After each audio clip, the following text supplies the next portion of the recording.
Nikdy nepros, ale ďakuj.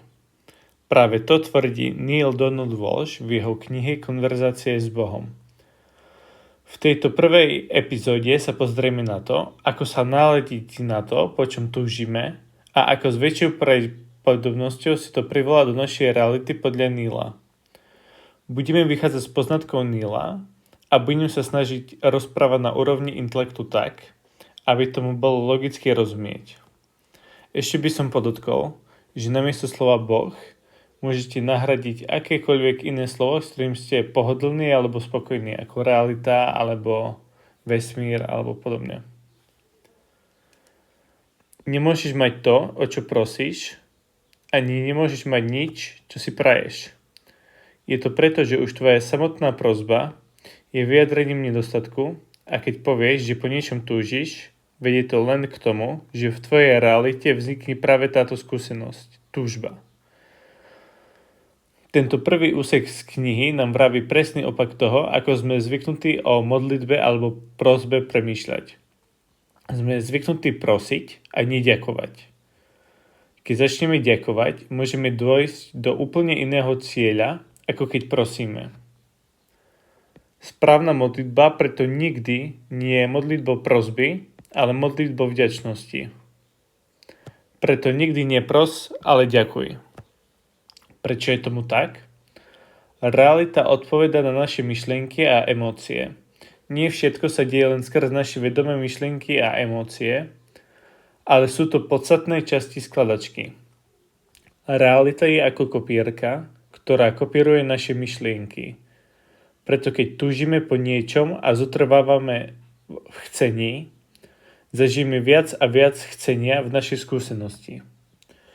Keď ďakujeme za to, že máme to, po čom túžime, tak je oveľa väčšia pravdepodobnosť, že zažijeme to, po čom túžime.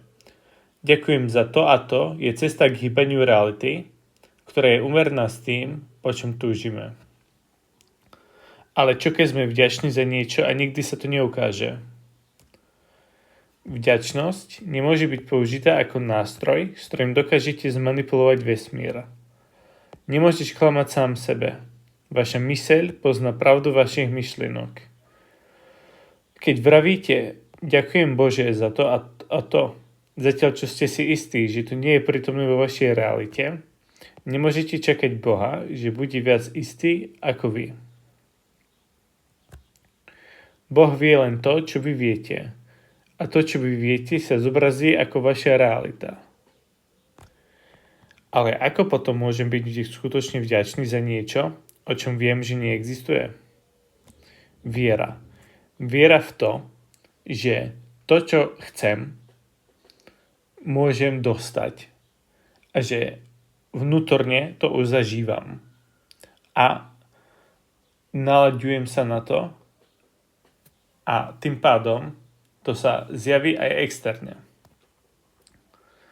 Proces modlitby sa stáva oveľa jednoduchším, keď človek namiesto toho, aby musel veriť, že Boh na každú prosbu vždy odpovie áno, intuitívne pochopí, že samotná prosba nie je potrebná. Vtedy je modlitba modlitbou vďaky. Nie je to vôbec prosba, ale vyjadrenie vďačnosti za to, čo je. Nepotrebujeme od reality súhlas, aby sme dostali to, čo naozaj chceme. Jediné, čo je potrebné, je realizácia, že to, čo chceme, už vlastne vnútorne máme. A keď to máme vnútorne, tak čoskoro sa to podľa Neala aj podľa Law of Attraction teórie zobrazí aj vo vonkajšej realite.